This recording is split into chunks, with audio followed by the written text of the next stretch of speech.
te whai toka whiti. Ai le se I whai maso alofa, le lava o te amo ina le polonga.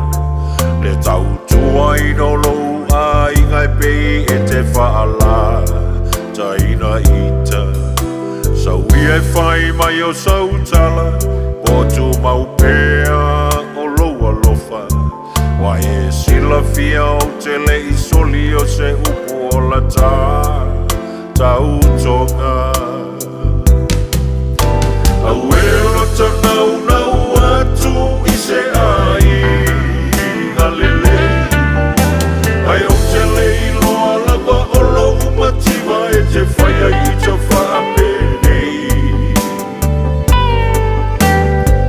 O a ula vale nei mo oe, au mai aloa lofa.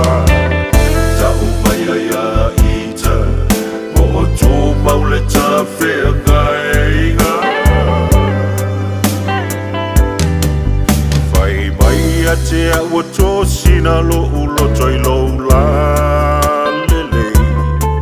O la uami o tau anga whau ua sili lo ma. Whau, whau, lau talai a te oina o ola mai ini mātua lelei. O lo uainga e matiwa o te leina tiaina.